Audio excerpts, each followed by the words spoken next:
Hi friends, welcome to literature glitz. ഇന്ന് literature ഗ്ലിറ്റ്സിൽ നമ്മൾ നോക്കാൻ പോകുന്നത് ഇംഗ്ലീഷ് പെഡഗോജിയിലെ മെത്തേഡ്സ് ഓഫ് ടീച്ചിങ്ങിലെ ഒരു മെത്തേഡാണ്, direct method. Direct method is also known as natural method. Reformed method എന്നും അതിനെ പറയാറുണ്ട്. ഓക്കെ, ഇനി എന്താണ് direct method? It is the method of teaching English directly without the use of students' mother tongue, and it's also taught without translation and also without the study of formal grammar. അതായത് നമ്മൾ grammar translation മെത്തേഡിൽ കണ്ടിരുന്നു, word by word translate ചെയ്തിട്ടാണ് നമ്മൾ വേറൊരു ഭാഷ പഠിപ്പിക്കുന്നത്. പക്ഷെ ഡയറക്റ്റ് മെത്തേഡിൽ എന്താണ് സംഭവിക്കുന്നത്? നമ്മൾ നമ്മുടെ ടാർഗറ്റ് ലാംഗ്വേജ് മാത്രമേ യൂസ് ചെയ്യുള്ളൂ. ആൻഡ് എന്താണ്, ഗ്രാമർ ഒന്നും നമ്മൾ റൂൾസിലൂടെ അല്ല പഠിപ്പിക്കുന്നത്. Grammar is taught indirectly. Okay, and it's the opposite of grammar translation method and it focuses on speaking and listening. അല്ലേ, നമ്മൾ എന്താണ് ഇന്നലെ ഗ്രാമർ ട്രാൻസ്ലേഷനിൽ നമ്മൾ പഠിച്ചു it focuses on reading and writing ആണ്. പക്ഷേ in direct method the focus will be on speaking and listening. Okay, here the unit of speeches sentence. എന്താണ് അപ്പോൾ നമ്മൾ പഠിച്ചിരുന്നു, എന്താണ് ഗ്രാമർ ട്രാൻസ്ലേഷൻ മെത്തേഡിൽ the unit of speech was word. ഇവിടെയോ the unit of speech is sentence. Okay, that is ഇപ്പോൾ നമുക്ക് ഇംഗ്ലീഷിൽ നമ്മൾ മലയാളം യൂസ് ചെയ്യാതെ നമ്മൾ ഇംഗ്ലീഷിൽ തന്നെ പഠിപ്പിക്കുന്നു.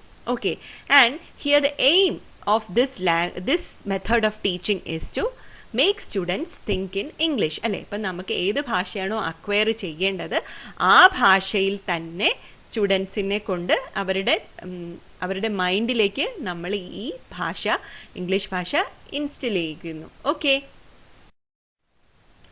And here grammar is taught indirectly. അതായത് നമ്മൾ എക്സാമ്പിൾസിലൂടെയാണ് റൂൾസ് പഠിപ്പിക്കുന്നത്. Okay, and it is inductive method. അത് നമുക്കറിയാം എന്താണ് ഇൻഡക്റ്റീവ് മെത്തേഡ് എന്നറിയാം അല്ലേ, സിമ്പിൾ ടു കോംപ്ലെക്സ്, അതായത് നോൺ ടു അൺനോൺ, ആ മെത്തേഡ് തന്നെയാണ് ഇവിടെ യൂസ് ചെയ്യുന്നത്. ഓക്കെ,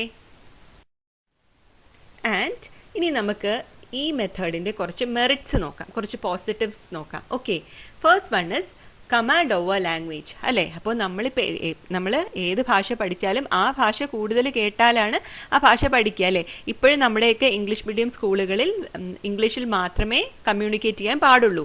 സോ അപ്പോൾ എന്ത് പറ്റും, നമ്മൾ കൂടുതൽ ആ ഭാഷ യൂസ് ചെയ്യും തോറും എന്ത് പറ്റും, നമ്മൾ ആ ഭാഷ അറിയാതെ നമ്മൾ അതിൽ കമാൻഡ് നേടും. Okay, and it's also improves the fluency of speech. അല്ലേ, അത് ഓട്ടോമാറ്റിക്കായിട്ട് ഫ്ലുവൻ്റ് ആവും. And in this method there will be full of activities. കാര്യം എന്താണ്, മറ്റേത് ഗ്രാമർ ട്രാൻസ്ലേഷൻ മെത്തേഡ് പോലെ ഇതൊരു കുട്ടികൾ പാസീവായിട്ട് ഇരിക്കുകയല്ല, they can ask questions and they can do activities. അങ്ങനെയാണ് അവർ പഠിക്കുന്നത്. And the grammar is taught indirectly. അങ്ങനെ ഗ്രാമർ പഠിപ്പിക്കുമ്പോൾ എന്തു പറ്റും, അവർക്ക് സാധാരണ അല്ല നമ്മളൊരു ഗ്രാമർ ആയിട്ട് എടുത്ത് പഠിപ്പിക്കുമ്പോൾ the classes will be boring. ഇതാവുമ്പോൾ കുട്ടികൾ അറിയാതെ തന്നെ സെൻറ്റൻസ് ഫോർമേഷനും സ്ട്രക്ചറും എല്ലാം പഠിക്കും. Okay, and it also improve self confidence. How? കാര്യം എന്താണ്, നമ്മൾ കൂടുതൽ ഭാഷ ഉപയോഗിക്കും തോറും വിൽ ഗെറ്റ് കോൺഫിഡൻറ്റ്. ആ ഭാഷ ഉപയോഗിക്കാനും ഏതൊക്കെ സിറ്റുവേഷനിൽ ഉപയോഗിക്കണം എന്നൊക്കെ നമ്മൾ പഠിക്കും. അപ്പോൾ നമുക്ക് ആ ഒരു കോൺഫിഡൻസ് നമുക്ക് കിട്ടും. Okay, and it uses audio visual AIDS. അത് വളരെ പ്രധാനപ്പെട്ടതാണ്. ഇപ്പോൾ നമുക്കെല്ലാം അറിയാം, ഓഡിയോ വിഷ്വൽ എയ്ഡ്സ് ഒക്കെ യൂസ് ചെയ്തിട്ട് തന്നെയാണ് നമ്മൾ കുട്ടികളെ പഠിപ്പിക്കുന്നത്. അല്ലേ, ഓഡിയോ വിഷ്വൽ എയ്ഡ്സ് ഒക്കെ യൂസ് ചെയ്യുമ്പോൾ കുട്ടികൾ പെട്ടെന്ന് അത് കുട്ടികളുടെ മനസ്സിൽ തങ്ങി നിൽക്കും. And it is based on psychological principle. എന്താണ് സൈക്കോളജിക്കൽ പ്രിൻസിപ്പിൾസ്? അതായത് മാക്സിംസ് ഓഫ് ടീച്ചിങ് ഉപയോഗിച്ച് തന്നെയാണ് നമ്മൾ ഡയറക്റ്റ് മെത്തേഡ് യൂസ് ചെയ്ത് പഠിപ്പിക്കുന്നത്. അതായത് സിമ്പിൾ ടു കോംപ്ലെക്സ് അങ്ങനെയുള്ള കാര്യങ്ങൾ. ഓക്കെ, ഇനി നമുക്ക് കുറച്ച് ഡീമെറിറ്റ്സ് കൂടി നോക്കാം. Okay, first one is time consuming. Unlike grammar translation method it will take more time. അല്ലേ, അതായത് എന്താണ്, ഇപ്പോൾ നമ്മൾ ഓരോ കുട്ടികളെയും നമ്മൾ അല്ലെങ്കിൽ ഓഡിയോ വിഷ്വൽ എയ്ഡ്സ് യൂസ് ചെയ്തും അല്ലെങ്കിൽ കുട്ടികളുടെ ഡൗട്ട്സ് ഒക്കെ ക്ലിയർ ചെയ്തും ഒക്കെ നമ്മൾ പോകുമ്പോൾ നമുക്ക് സമയത്ത് ഒരു പക്ഷേ പോർഷൻസ് തീർക്കാൻ കഴിയില്ല. And it is also expensive. അതായത് നമ്മൾ ഇപ്പോൾ സ്ലൈഡ്സ് അങ്ങനെയുള്ള പല കാര്യങ്ങളും യൂസ് ചെയ്ത് പഠിപ്പിക്കുമ്പോൾ ഇത് obviously it will be expensive. And another demerit is it ignores reading and writing. അല്ലേ? അപ്പോൾ നമ്മൾ സ്പീക്കിങ്ങിന് പ്രാധാന്യം നമ്മൾ കൊടുക്കുമ്പോൾ എന്തു പറ്റുന്നു, അവിടെ റീഡിങ്ങിനും റൈറ്റിങ്ങിനുമുള്ള പ്രാധാന്യം അത്രയും കൊടുക്കുന്നില്ല. And it is not suitable for over crowded class rooms. ഇപ്പോൾ നമ്മുടെയൊക്കെ ക്ലാസ് റൂം, അതായത് കേരളത്തിലെയോ ഒക്കെ ക്ലാസ് റൂംസിൽ എന്താണല്ലോ, ഇന്ത്യയിലെയൊക്കെ ക്ലാസ് റൂമിൽ ഒരു ക്ലാസ്സിൽ 40 to 50 ചിൽഡ്രൻ കാണും. അങ്ങനെയുള്ള ക്ലാസ് റൂമിൽ it's very difficult to follow this direct method. അല്ലേ?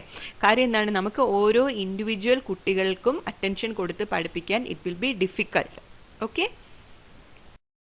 And mother tongue is completely ignored. അപ്പോൾ നമ്മൾ എന്താണ് ഈ ഡയറക്റ്റ് മെത്തേഡിൽ നമ്മൾ മദർ ടങ് യൂസ് ചെയ്യുന്നേ ഇല്ല. പക്ഷെ അപ്പോഴെന്ത് പറ്റും, ചില പ്രോബ്ലംസ് വരും. ചില കുട്ടികൾക്ക് ഒരു പക്ഷേ എല്ലാം മനസ്സിലായിക്കൊള്ളണം എന്നില്ല മദർ ടങ് യൂസ് ചെയ്യാതെ. അപ്പോൾ it will be A bit difficult.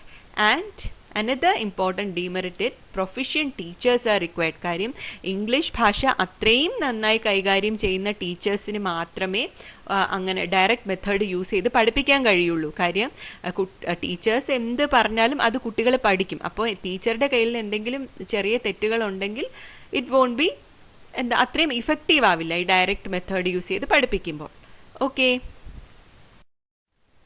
Okay, ഇനി നമുക്ക് കുറച്ച് ക്വസ്റ്റ്യൻസ് ഡിസ്കസ് ചെയ്യാം. അതായത് ഈ ഡയറക്റ്റ് മെത്തേഡ് എന്നുള്ള ടോപ്പിക്സിൽ നിന്ന് വരാൻ ചാൻസ് ഉള്ള കുറച്ച് questions will discuss. Okay, first one, direct method is also known as dash. എന്താണ്? നമ്മൾ പഠിച്ചു natural method. Okay, second question, ഇതെല്ലാം ഡയറക്റ്റ് ക്വസ്റ്റ്യൻസ് ആണ്. Unit of speech in direct method is dash. The answer is sentence. അല്ലേ? Okay. Third one. Direct method is more suitable for dash. Answer is primary classes. As we all know, നമ്മൾ audio visual AIDS ഒക്കെ കൂടുതലും use ചെയ്ത് nursery rhymes അല്ലെങ്കിൽ അതുപോലത്തെ എന്താണ് cartoons ഒക്കെ കാണിച്ചിട്ട് പഠിപ്പിക്കുന്നത് കൂടുതലും പ്രൈമറി ക്ലാസ്സിലുള്ള കുട്ടികളെയാണ്. Okay, so direct method is more suitable for primary classes.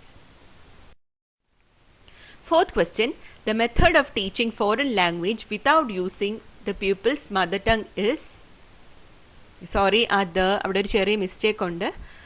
എന്താണ്, മദർ ടങ് യൂസ് ചെയ്യാതെ നമ്മൾ ഫോറിൻ ലാംഗ്വേജ് പഠിപ്പിക്കുന്നതിനെയാണ് നമ്മൾ പറയുന്നത് direct method. Okay, and the last question, the main characteristic of direct method is dash.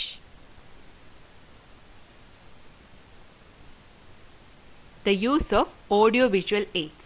Okay. Thank you friends. Thank you for watching. Please keep supporting me.